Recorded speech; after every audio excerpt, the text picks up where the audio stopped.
Okay, let's go ahead and continue. Hey, so where I want to start off with is bring in what Darren was saying, and I want to bring in that reference about Bishop that I said, because it's news we've been watching between him and Montana, etc. And I was asked to maybe talk about the 4-Fry. Better yet, I'm going to play an audio clip from the chief of the 4-Fry team. It's only 20 seconds. It's all you need to hear in 20 seconds about the real agenda. And you can ask them why we've spent $2.7 million on meetings and haven't cut a tree yet in 7 years. But here is some of the basis that started off the county attorney's office going to the state AG's office for cross-reference, and that we took to Chief Tidwell's office and the U.S. Fish and Wildlife Service. And the Fish and Wildlife Regional Director was he was very impressed with it, and all he did the whole day, in fact, he was in our county. He came up with his staff to teach us how to really go through the spotted owl issue, even though he was the management agency. We have some that are actual scientists that do their job, and if you ask them, they have to tell you facts, not political opinions. So we had a group like that there. But this is out of the U.S. Attorney's Manual. You can look this up if you want. It's Section 665 of Title IX, and it just talks about determining federal jurisdiction. And where this comes into play is because there are different types of jurisdiction on every inch of land in America. And in a rough sense, they're broken into 5 levels, ranging from Category 1, which is exclusive jurisdiction. That would be like Article 1, Section 8, Clause 17 of the Constitution. Okay, that's your forts, docks, arsenals, things like that. Down to 5, which is unknown. There is no unknown, trust me. Unknown by law has to be like public lands, something that has no prior claims to it. And you won't find it, I don't believe, an inch of land in America that somebody hasn't made claim to in some form or another. So really it goes 1 through 4, which is custodial interest only. So you could say that's the lowest, because unknown really doesn't exist. It's proprietary, custodial? Yeah, it's the same thing, Category 4. Mm-hmm. Can you give us those categories? Huh? Can you give us those categories? Yeah, I got the chart here, so I'll show you the actual chart. But so right here, this is in the U.S. Attorney's Manual, and what this is to their attorneys in the Department of Justice. They're giving in Section 665, they're telling the attorneys, and you can look it up, how to go about developing a case. So they're telling you, make sure you have jurisdiction to begin with before you start squandering money and time. Okay? So if the land is other than a military base, the Regional Counsel's Office of the GSA. Okay, now it's your General Services Administration, and they're broke down by regions, much like your circuit courts. So like in my case, I have the 9th Circuit in Frisco. My GSA is also up there. Now that's not synonymous across the U.S., just an example. They have the complete roster. Recently for Kansas in the fall, I got them a new roster for some towns and cities there around Kansas City, and now it's all on pretty Excel spreadsheets and all that with cumulative amounts and formulas like that species sheet. It's changed format, it hasn't changed intent nor duty. They warned their own attorneys that each U.S. attorney would be well advised to request from each agency within the district to report on the jurisdictional status claim for each of its facilities and assurance that documentation is available. Now, you can imagine why, because they don't want to get out in the wind, theoretically, and get the case handed to them, if you will, in a bad way. But here is that map of the GSA regions. So you can see, and I'm going to go in detail on the next slide, but see, I'm clumped in here with Nevada, California. Now you all's with Wyoming, Montana, etc. And there you go. There's us, and here's you. They call you the Rocky Mountain region. Here's your regional council. There's the phone numbers, if you want them. And this whole folder today, all the data you've seen and just stuff that you'll like to see, I think, after the class that I won't cover, but you'll understand it, is in a folder that I'm giving to Darren on a little stick drive. Everything from today. So you can get anything today that you may want. But there's your stuff for your specific region right there. Here's, on that category 4, code 4, proprietorial interest only, and it's also deemed custodial interest only. This term is applied to those instances wherein the federal government has acquired some right or title to an area in a state, but has not obtained any measure of the state's authority over the area. Okay?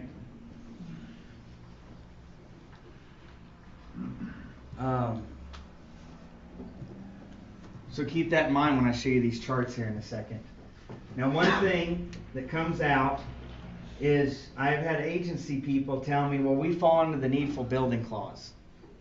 Our whole forest, our grasslands, this BLM area, whatever. And that some agency people thought that until it went to court. And they lost. Okay. Collins versus Yosemite Park and Curie Company proved that needful buildings does not include forest and parklands already. It's already been tried and done.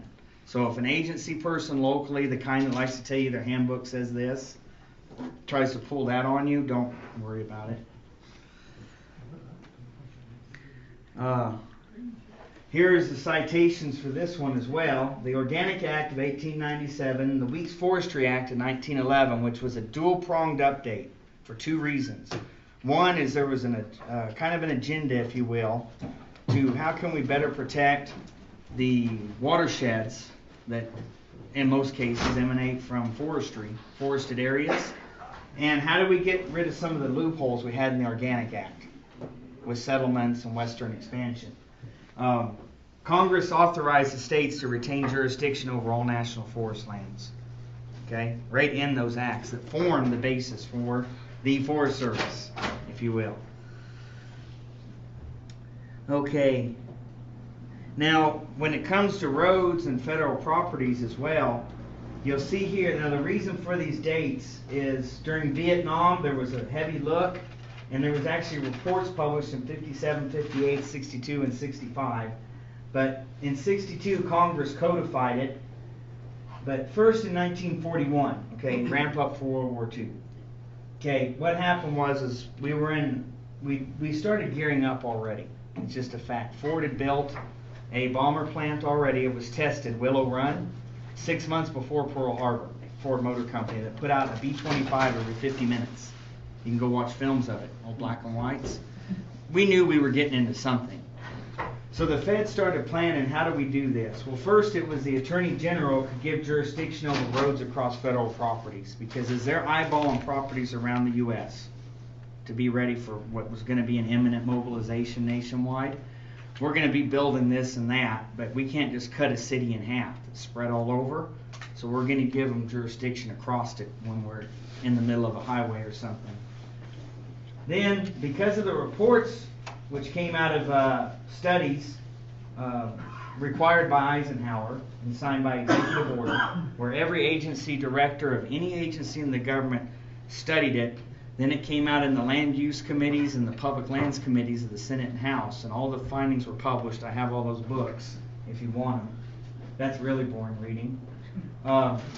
They extended the power to the executive agency heads generally, like your regional foresters, your secretaries, things like that, for roadways.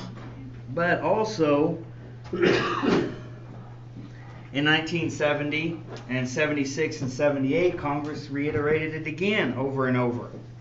Okay? Now, not just roads, but lands as well. Congress gave the agency directors and secretaries the right to what's called retrocession. So you're retroceding the land back to the state, okay, under your management umbrella. If it no longer serves your charter, your congressional charter, why were you formed as the Forest Service? Why were you formed as BLM or whatever? If it no longer serves a purpose or a need, or there's a petition to get it back, then it should go back, and you don't need to go through Congress. So in 76, the Secretary of the Interior obtained it for all lands with respect to national parks. In 78, the Secretary of Ag was added in the case of forest. because they're two different secretaries. You got USDA and Interior, in other words. Another legal thing that we used, and this one was proven out in multiple cases. This came from the Environmental Law Journal. There's an environmental journal, like a branch of the American Bar Association you can get. I got volumes of that gibberish. It's very boring. It's even more boring than the previous reports. And what they did was, out of the military law review, though, did one of the best reviews because of the base closures. Bush had signed them, Clinton enacted more of them, but when Bush signed them, we're going to have base closures. Suddenly everybody's like, hold up, you've been dumping oil there and unexploded ordnance since World War II, and we don't want the problem of cleaning it up. So whose problem is it? Or, okay, you abandon it and pull out, Army, Marine Corps, whoever, now what do we do with it? Who owns it? So the cleanup thing was the biggest issue. So at that point, Congress made all federal property, including even their own enclaves, the exclusive jurisdiction areas like bases, subject to state environmental requirements. And remember, the county is a political subdivision of the state. So if you need to mandate certain requirements to protect health, safety, and welfare, and you work with your state legislators or the federal agencies, and their properties have to follow them. So I don't think it's unreasonable to protect the air quality, which we can show, and the water quality gets destroyed with wildfires, to start making some minimum requirements. Considering it's been done in the environmental law review, the military law review, over and over. And it's been tried out with the base closures, quite heavy. I was in the middle of those at Fort Ord because it was a real mess. Before California was going to take it back. And California won. And oftentimes it's come up about where I've been in the West. Well, so-and-so LEO from so-and-so agency gave my citizen a ticket. Followed him to town, gave him a ticket. Gave him a ticket for a civil code of the state driving, like tail lights and seat belts. Remember, that one was already tried too. People versus Crucia, that's how you pronounce that one. Federal officer who's outside his jurisdiction loses his law enforcement authority and can make only a citizen's arrest. So when you run into that, we were able to box in our so-called LEOs in our forest, where we live with that as well. So this gives you some of the legal basis, and I want to show you the, if I made a change I didn't mean to. When is that lunch supposed to be, so I don't interrupt? 12:30. When? 12:30. Oh, okay, cool. So I'm not good. So Doyle, how do you determine outside of their jurisdiction? I'm going to show you the charts. Now what you can do is, oh, this still has Garfield highlighted. Don't worry, I'll get the page the right direction in a second. Your first thing is to, for all your federal properties, is you can do a FOIA to that general counsel's office, or just hand me one of those magic little sticks and I'll give you Utah, the chart. But you might want to do the FOIA for fun, if you want to get some funny answers. But Frisco's really cool to work with, actually. So anyway, your first step is, for all the vast federal holdings, is you can get a book. And it breaks it down by counties. And here's your counties in alphabetical order, and they're given a county code. Now this is your vast holdings: BLM, USDA research stations, waterways, etc. Individual buildings, like maybe they've got a, well, I'll give you a good example. ICE and Homeland Security, they have storage depots all over America. They got 35 buildings just in Phoenix alone. And when you write them, they'll give you a modernized Excel spreadsheet of those, of the they address everything of where that building's at and what it houses. So it's kind of handy to know anyway where all this stuff's sitting. But so when you go into the state chart here, you get down and see there's Utah, of course. I only opened up the Utah section. The counties are again in alphabetical order: Beaver, etc., Box Elder.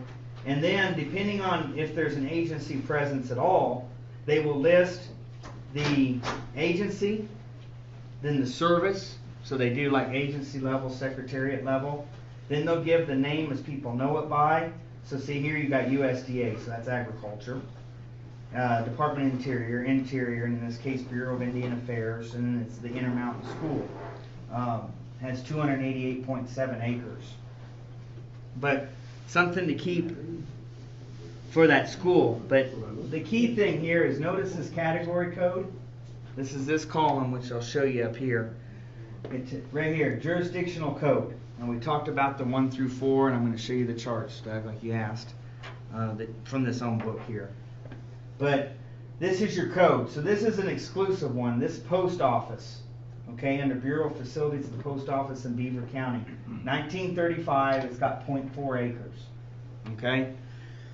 But you'll notice the bulk of the land is for that very category, which said, although the federal government may have obtained some form of right or title, the state didn't lose any of its jurisdiction, okay?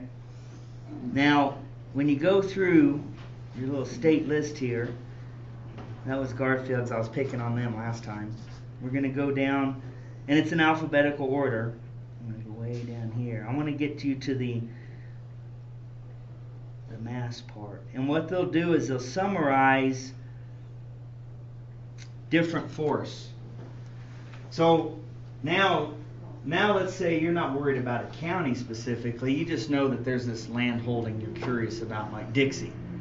Okay, you don't care where it's at, how many acres in what given county. So here it is, and it's a category 4. The state didn't retain all of its legislative jurisdiction. Every acre of it. Fish Lake, I just showed you a bunch, but actually if you look at here, and what it is, it's any multi-county installation. In this case, Department of Agricultural Forest Service. Every forest in Utah is a category 4. Proprietorial interest only. The BLM was proprietary, and the Forest Service did have some other type of jurisdiction. 1 through 4. Now the Forest Service and BLM and all agencies like that Post Office, Bureau of Facilities, like there are some USDA research labs, like 4 acres. Things like that the state ceded to them, and they accepted it as an act of Congress that they have exclusive jurisdiction over. But on what we call the public lands, loosely, category 4 is what's throughout your state. So there's all your forest, and you can look up Indian Affairs, BLM, National Parks, whatever you want. So again, don't forget that part about buildings that are all over, that are often short-term leases. That's not uncommon for the GSA, who manages everything, the same place you do a FOIA if you want this chart from the General Counsel's office. The GSA, they're in charge of knowing the inventories of how many pencils the government has to battleships. It doesn't matter. That's their problem, okay? And what they've discovered is there's literally billions. I've got the reports to show you from January. They have billions of square feet of office space that you're paying on for to sit empty because it's dilapidated to the point that oftentimes it's cheaper to lease in a business mall or lease somewhere else for these little satellite offices. And that's why you'll want to write your regional and get the newest updated charts when you see like a building downtown Salt Lake. Well, what's this new building the Forest Service moved into? Well, it's probably actually a private enterprise that's leasing to the federal government for some duration. And there you can look up every one of those by individual address throughout the state of Utah or any state in the union. And that's because that one constantly fluctuates. Like I guarantee you're going to see starting tomorrow, probably, you're going to see an inundation of insurance people needing building space. Healthcare, what do they call them? Handlers or what? Yeah. So you're going to see there's going to be a lot of leasing for these things that weren't going to cost us nothing starting tomorrow to start. Are you predicting there's a shutdown? No, I mean tomorrow is when the mandate pool starts for healthcare. So all your people out there that weren't going to cost nothing. Yeah. Healthcare. Yeah. And if there is a shutdown, I mean... Well, our workforce services have hired 20 full-time people to help with Obamacare. You know what? Through our workforce service office, 20 full-time people. Well, that is creating jobs. Just remember, every one of Where do we those. get this again, Tim? Well, I'll just give it to you if you got one of Okay. them funny drives. But I didn't- what if you go to the GSA, and that was that address with the blue map for your region, they call the Rocky Mountain region. You just write them, and it's the General Counsel's office. Now in Frisco's case, typically if you call them for almost anything, and that may be just their office in that my region, actually they'll email you PDFs and then kind of ask you to follow up with even a halfway FOIA request. Just like, I want this document. Basically, they get kudo points for fulfilling FOIAs, and at the end of every year, every agency is reviewed by Congress, so they get to brag when they say we did 20,000 requests and we fulfilled them all. So, but they actually have emailed me stuff before I've even sent them a letter. Now, they can also be sticklers. When I was doing back east, every time they could refuse a FOIA request, they did so because I had one word wrong. I didn't, I'm asking for stuff, I don't really know the name of it yet in some cases. So they would refuse your request saying that document didn't exist. Even though you know damn well they knew where it was. But I didn't have the right title or the right OMB number or something. So if you get a friendly clerk at that General Counsel's office, don't forget his or her name. Remember it, because they're a wealth of information. Because like you will see with this insurance debacle, and it fluctuates all the time, you're going to see a lot of properties going up and down with leases. And suddenly agencies will be in there and then they'll be out again, and then in again and out again. And that's where you'll want those updated lists.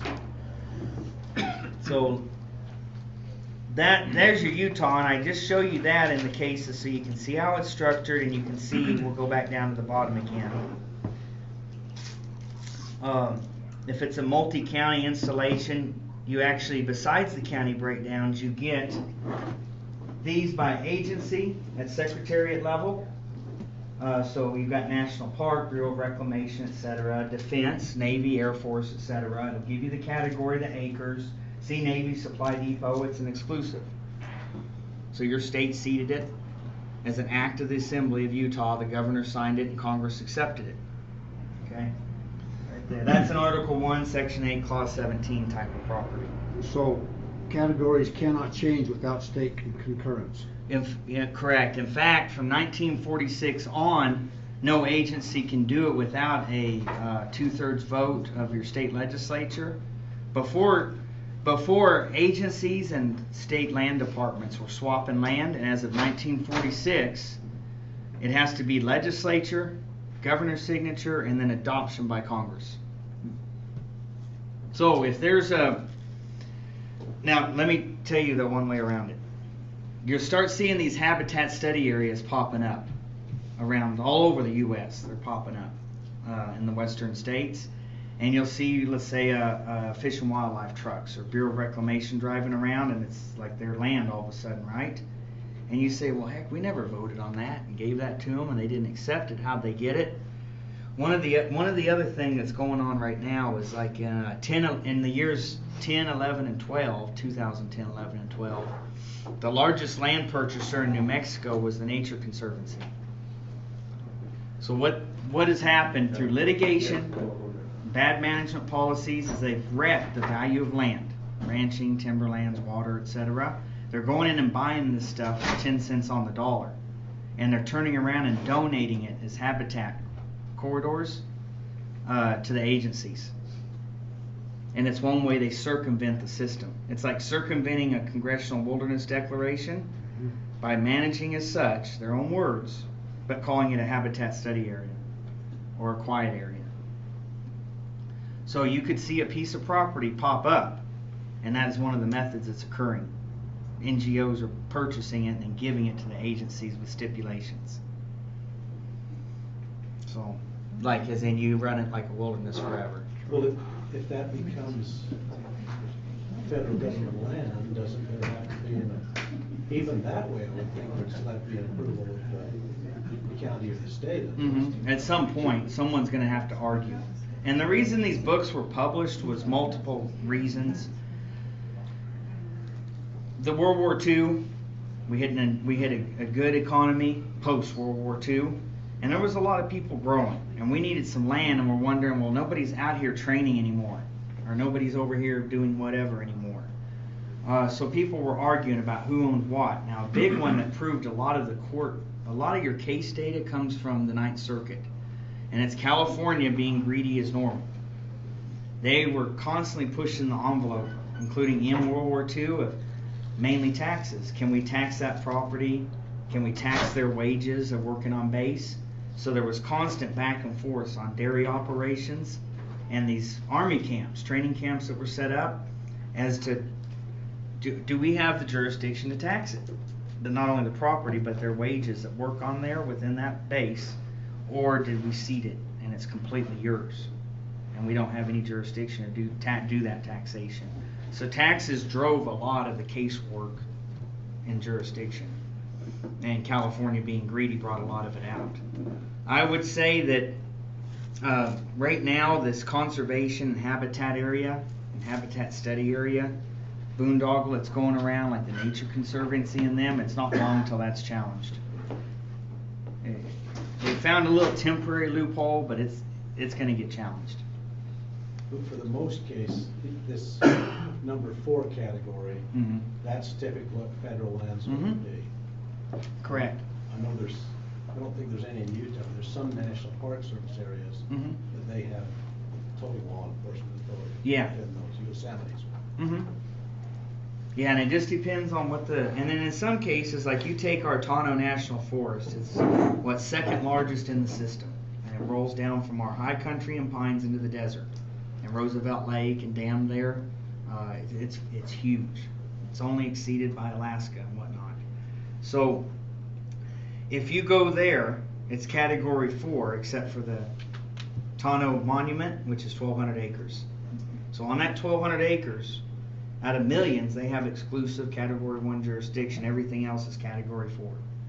So the state retained all jurisdiction. So explain category 4, it's proprietary jurisdiction, right?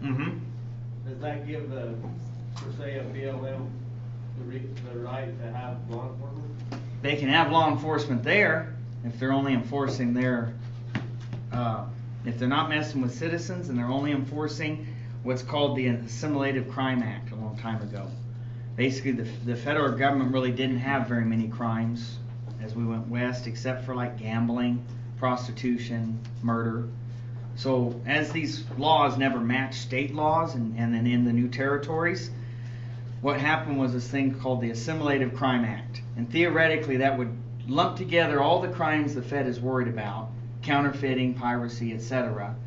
And in their handbook they can enforce those standards in their handbook as long as they're not criminal.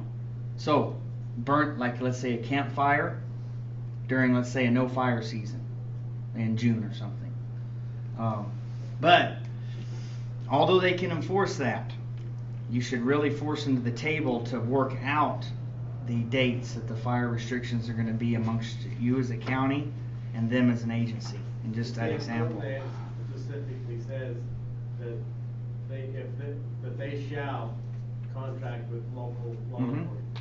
And our they're sheriff, not doing that, they're just growing. yes, and in fact our sheriff's department for that peak tourism season, if you will, from May to October-ish, what they've done, now I don't know if this year what's come of it, because the pay was lacking for a couple years back and forth between the U.S. Forest Service from region out of Albuquerque to the county.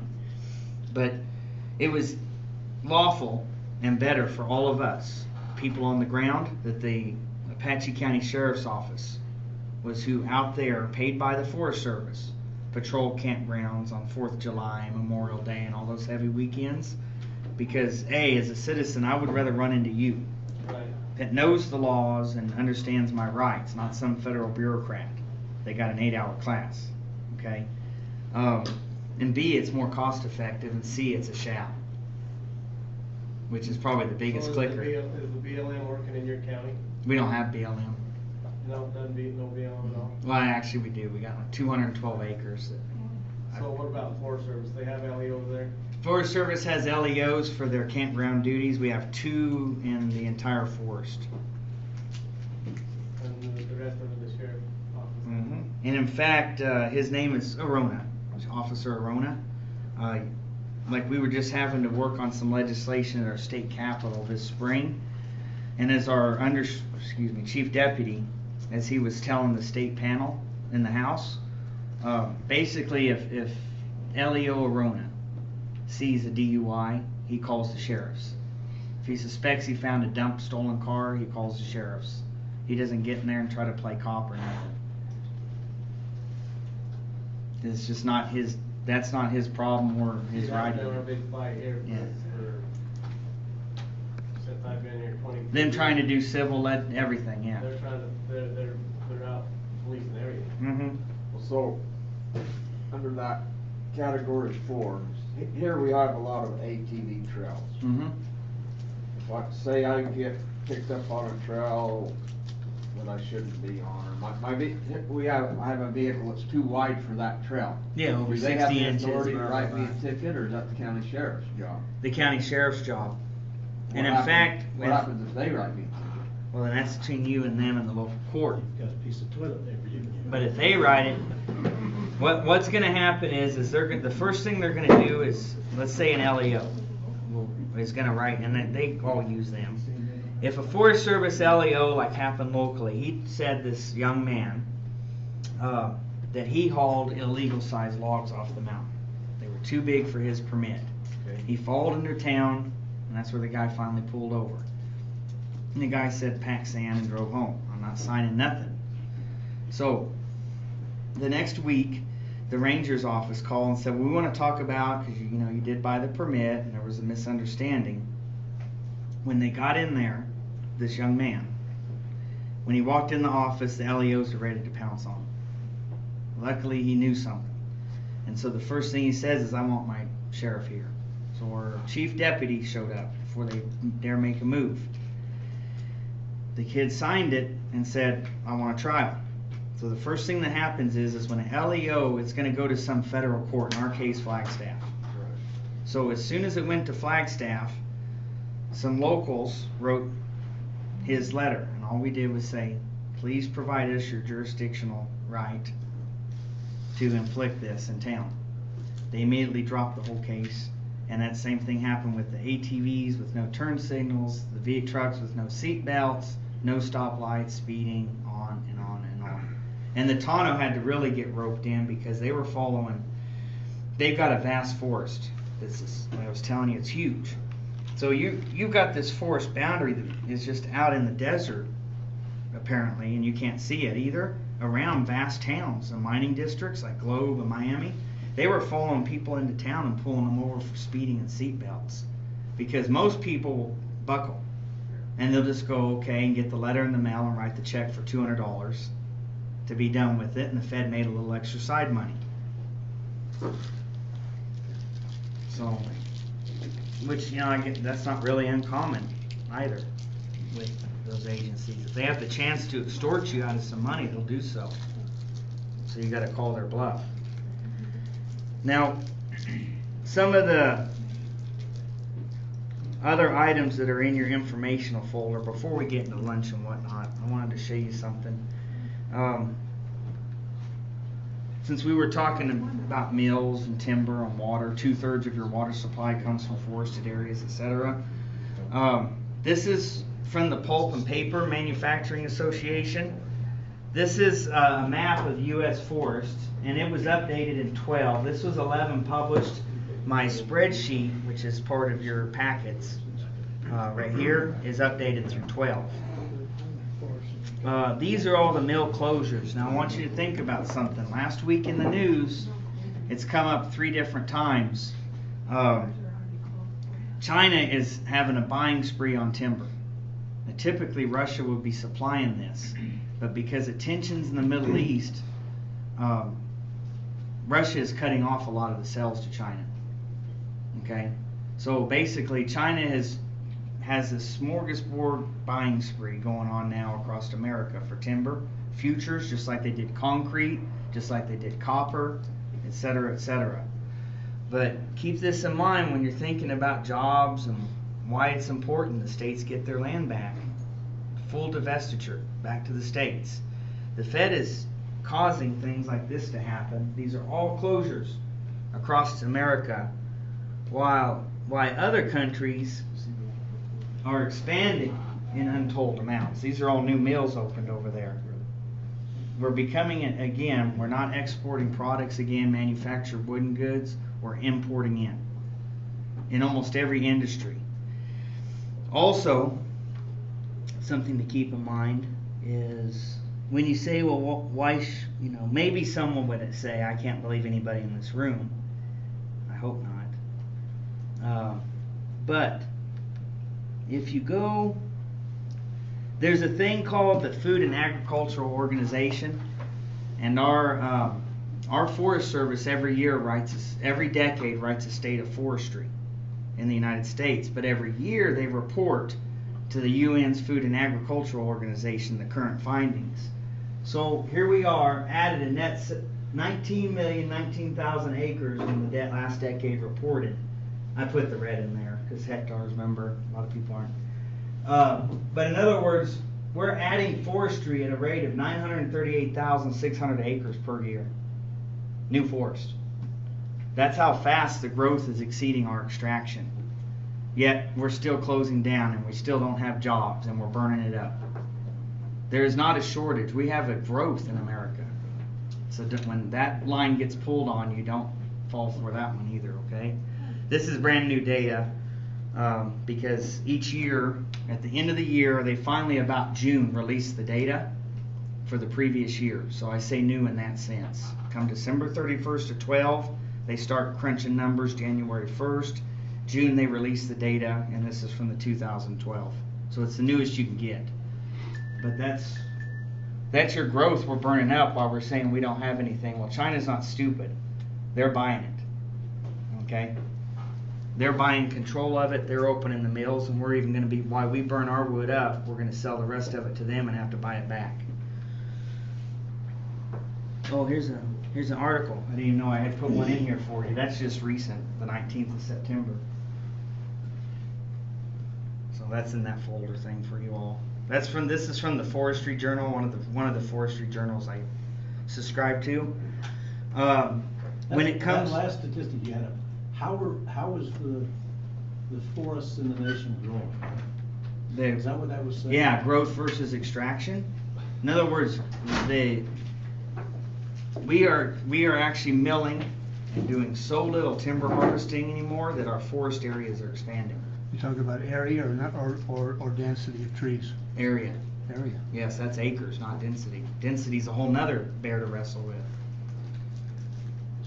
So, I don't understand, we're buying more or? No, it's just, let's say here's this forest last year, and it's this piece of dirt out here. It's growing because we're doing so little harvesting anymore. That makes sense. Yeah, 900 and something thousand acres a year growth. And that's from our own agencies. I didn't make that number up. That's what they promulgated. But we're still to blame for deforestation, they go on to say later, because if we quit buying from foreign countries, they would quit cutting, and South America would quit cutting their jungles down or something along those lines. So it's still our fault, even though our forests are increasing. Most of the trees here aren't very big. No. We don't have 40 per acre anymore, we have 1,000. Yeah. Pretty small. Yeah, and that's the problem. But if they're making toothpicks, we can help them. Yeah, yeah, or pallets, and that's about it, yeah. Pallets that ship Walmart goods back to you. Also well, it's true. When you got also, this one is February 26th, but in Scientific America, this was updated in August again. Finally published in July, because peer-reviewed papers, etc.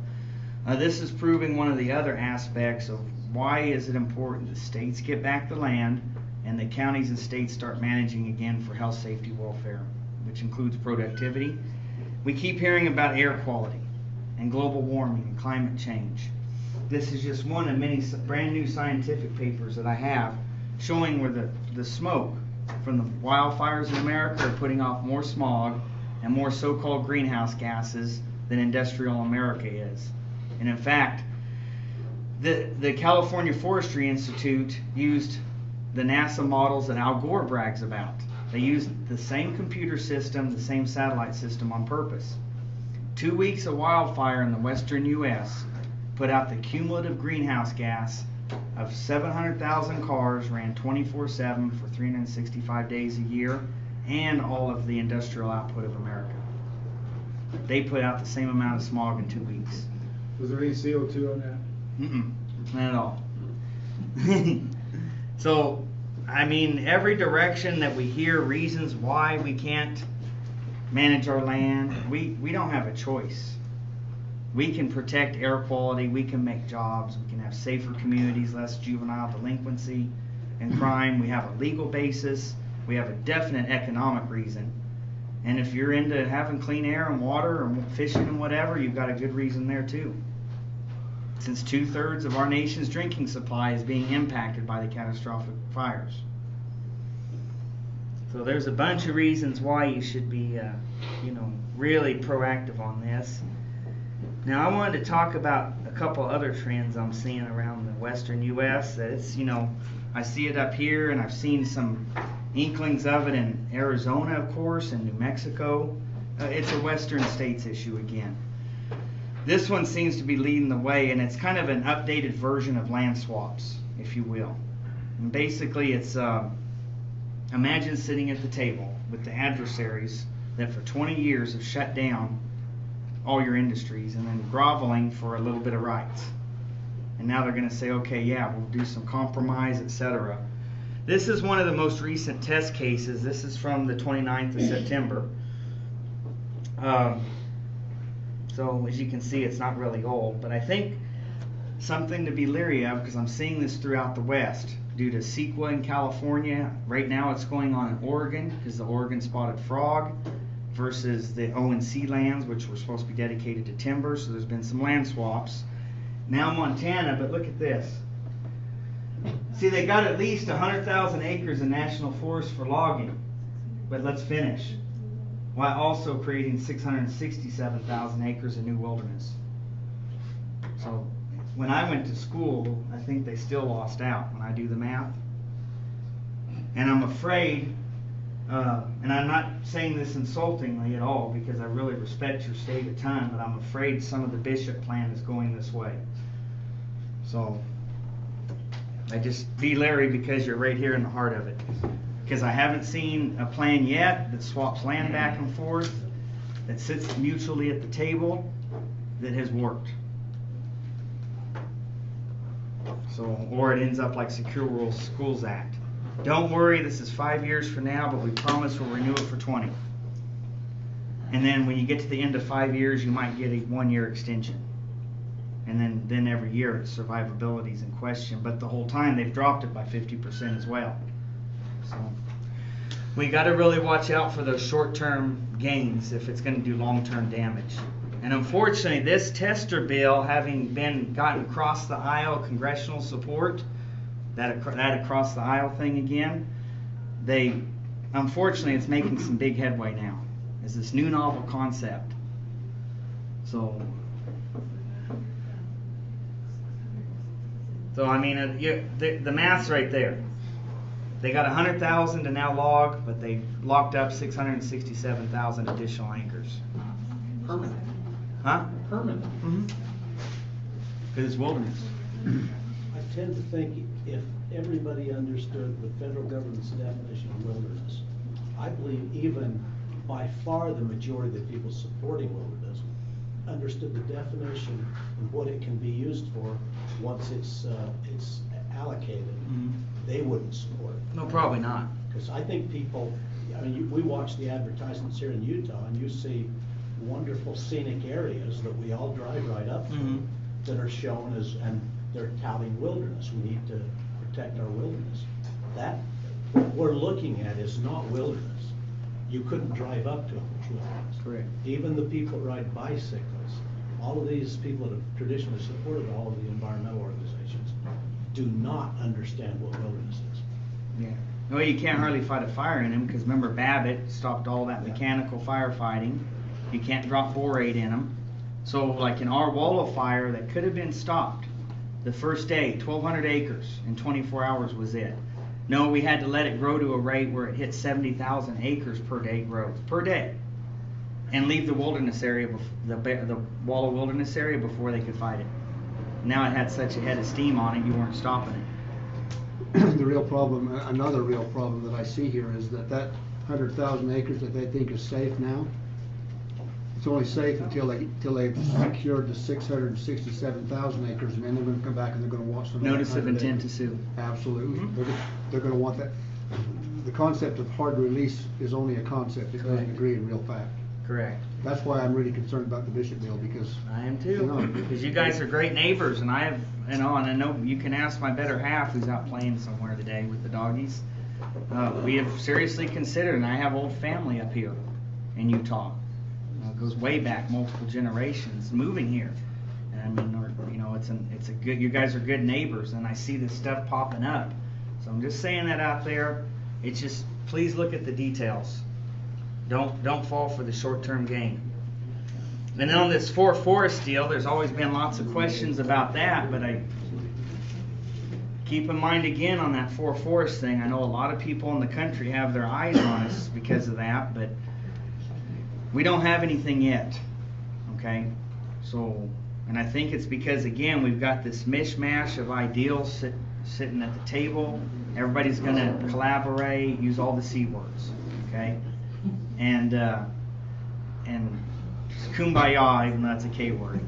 But we don't have anything actually going yet. And I know that we went through all the contractor debates, and then the contractor couldn't fulfill their agreement. But then they said the Forest Service didn't give us their money.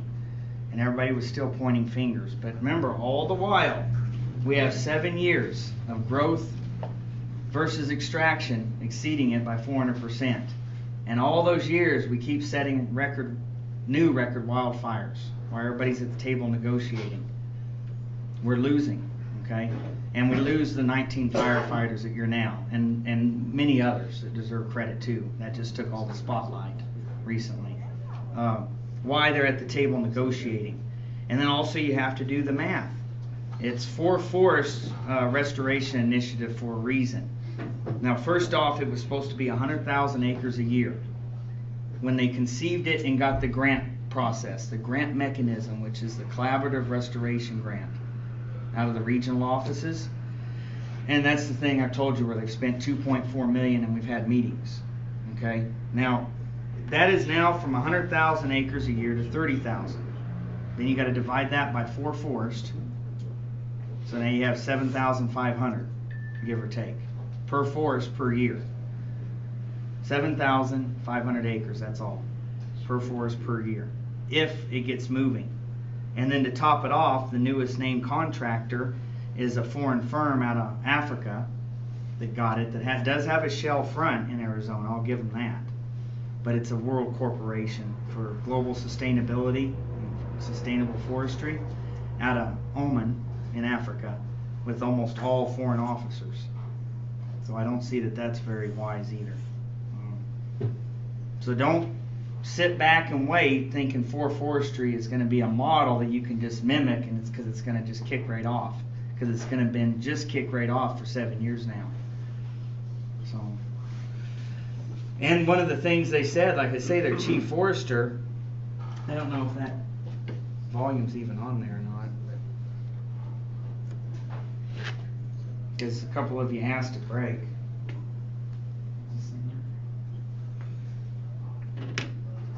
For us. And as far as what we're going to do on each acre of land, it depends.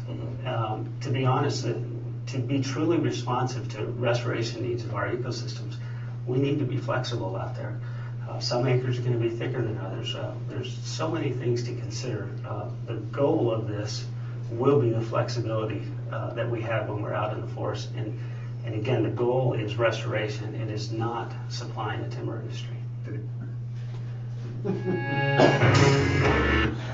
Let's go back to that though. If we go back to that one, because you got to hear the beginning of it. It's very telling on why it got so much part of the before. initiative is actually closing roads. So the goal, part of the goal of Fry is actually to close, in some cases, up to a third of the mileage of roads that's out in the forest. And as far as what we're going to do on each acre of land, it depends. To be honest, to be truly responsive to restoration needs of our ecosystems, we need to be flexible out there. Some acres are going to be thicker than others. There's so many things to consider. The goal of this will be the flexibility that we have when we're out in the forest. And again, the goal is restoration. It is not supplying the timber industry. Who's speaking? That's Chief Mark Provencio, the chief forester for the entire team. Forest Service. Mm-hmm. And that's a PBS special that it was kind of a sick situation why our town is evacuated in our county, and people under immense stress for a record-setting fire. PBS ran a 30-minute special, and because PBS is taxpayer funded, they had to give me a copy of that television program. So there's 30 minutes of hearing Mark Provencio, the Grand Canyon Trust, the Center for Biological Diversity, Suckley, their president, all of them on stage patronizing each other about this program. But one thing they stressed the whole 30 minutes was that right there. This is not about supplying the timber industry. At another segment, it's not about helping the cattle industry. And then, of course, throughout the thing, the theme is one of the big goals is closing roads. Now remember, those roads are economic drivers for all of you in rural America. And they're search and rescue, they're everything.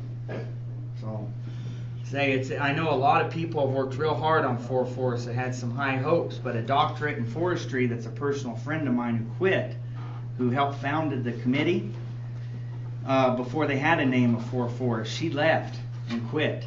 And I asked her when she came by my house to tell me that she was not only quitting the Fry, but the entire regional and going out in the private sector for the University of Colorado system to study aspens. I said, what's the end? She goes, well, it's going to be the same inevitable end. We're going to sit at the table with our collaborative partners, and they're going to have all the info that they ever needed without even having to try to do records releases and sue to get info, because they've been sitting at the table and they're going to sue us into non-existence. So don't wait on plans like that to fix everything. The counties need to take the lead in the states. The federal government and agencies haven't shown enough gumption to be able to carry off a project. If they can't get 5,000 acres cut in your county in a year, how are they going to pull off? And here's that other one I wanted you to see about that waters of the U.S. before we go to This is from the EPA, and this is that push I told you about. Basically, when the Clean Water Restoration Act came for renewal and expanded to even like water that gathered after rainstorms in Wyoming and Montana, the prairie dog towns, was deemed as navigable waters. Just the most absurd definition I've ever heard.